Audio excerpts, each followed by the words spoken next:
difficult situations force us to prioritize, revealing what we in practice choose to value most, and helping accentuate the choices that we have to make. Frequently in Jewish law, when looking at a topic, they'll take the Gemara and the Halacha, unlikely examples, things that aren't really going to happen, in order to demonstrate the relative value prioritization. And the point of doing this is, on the one hand, to give practical guidance in the event of an extremely unlikely scenario, but more importantly, it's to teach us what the values of Judaism are so that we might live our lives differently. There's a classic case that emerges on Shabbos Chanukah, which is tonight. It will be the second day of Hanukkah, and I wanted to examine that together today. And the case is as follows. Say that you have someone who is destitute, they're poor, and they don't have enough money for Kiddush and Shabbos candles and Hanukkah candles. They only have enough money for one of these three. Which should they choose? You might think Kiddush is a biblical mitzvah, to sanctify the Sabbath day. And the rabbi said, Zilchorei Alayim, you do it by Barim with the words, you remember Shabbat by sanctifying it in the Kiddush that we say, over a glass of wine in a formal ceremony. So that's a biblical commandment. That's in the 10 Commandments, and it's related to Shabbat, which isn't one of the 613 mitzvot, of course, and just one. It's a central tenet, the central practice of Jewish living.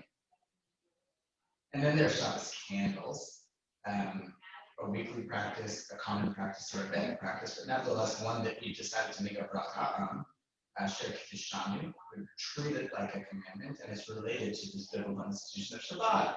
And then there are Hanukkah candles. Hanukkah candles are related, of course, to the miracle of the oil and the has-been victory. So which of these three should come first? If you were to just ask most people a question, I venture to say that most people would choose Kiddush, which is Kiddush. However, the rabbis ruled otherwise. Just quoted here from the Shalom as an interesting language of it, and one wrinkle, which we'll get into in Siman Tafresh Ayin Chet. Says it this way: prior to Ner Shabbos v'Kiddush Hayom, Ner Shabbos Adif. If you have a choice between a Shabbos candle and Kiddush, you choose Shabbos. You can yadom segas l'shnei. You can't work both. Why? The Shalom Bayit. Shalom Bayit. Shalom Bayit is the most important principle. Goes on to say, even for Hanukkah candles, you have a choice between Shabbos candles and Hanukkah candles. Shalom Bayit. So what is this idea that peace in the home is preferable? So first, what do we mean by peace in the home? We might think we mean something like the relationship between the people in the home. Often that's what we mean when we talk about Shalom Bayit. We think of God, Abraham, and Sarah. When God tells Sarah that she's going to have a child, she reacts by saying, but my husband is so old. However, when God relates that same story to Abraham, look what Sarah said. He doesn't say, she said, my husband is so old. Instead God has Sarah saying, she said, I'm so old. So God changes the version of the story he tells to Abraham in lies in order to protect Abraham's sense of self-worth, his dignity. So this is a paradigmatic example of what we think we usually mean by Shalom Bayit, that we can lie for the sake of peace. You think are Shalom. But here we have something else in mind. The Aruch HaShulchan describes it this way. Someone shouldn't sit in the dark on Shabbos and then trip and fall down when they try and walk around. It's hard to function in the dark. You might have crashing into things and dropping things, and it's just not pleasant. And Shabbos, whether in a house with multiple people or alone, either way, Shabbos shouldn't be unpleasant in this way. And that's what we mean in this case by Shalom Bayit. This is a pretty radical proposition that your enjoyment of Shabbat, the candles, is actually more important than the biblical mitzvah related to starting the day. That tells us something very radical about our values. We can get to them in 1 minute, but I just wanted to add one interesting chiddush, which I think you might find of interest in the Aruch HaShulchan. dealing with the question of Shabbos candles and Hanukkah candles, certainly if Shabbos candles override Kiddush, all the more so Shabbos candles should override Hanukkah candles. יש מי שאומר, שבזמן הזה שאנחנו נר חנוכה בבית, אם לא אומר שבס, מי תבדק נר חנוכה, ממילא שיעבור בבית, שאף שאסור לאכול לאורה מכל יש אסור לאכול לאורה מכל מותר לאכול נגדה מלבד על נר חנוכה. So he quotes a position of the Magen which is surprising on the surface, which is the following. Look, they used to light Hanukkah candles outside by the doorway opposite the mezuzah. These days, where we light Hanukkah candles, most of us, partly between the use of it outside again, but most of us, because of fear of anti-Semitism, light Hanukkah candles inside, on the shulchan, on the table of the table, and that's sufficient according to the Halacha. Since we light candles inside these days on our table, the light can serve two purposes: the light of Hanukkah, but also light of Shabbos, so that we don't fall. And you might be asking, but wait, right after we light Hanukkah candles, we sing a whole song.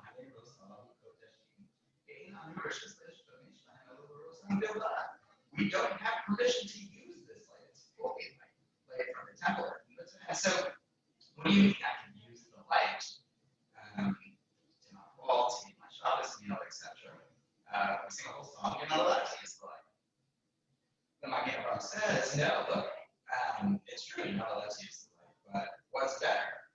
Not using the light or not lighting at all, because that's the choice here. Shabbos candles and Hanukkah or Hanukkah candles, and we'll use the light. Our official then goes on to say there is also an opinion that when we say you can't use the light, we can't use the light for secular purposes. But Shabbos, the Shabbos Seudah, the Shabbos meal at the very least, are mitzvot, and so according to that opinion, it would be permissible to have an issue right from the start.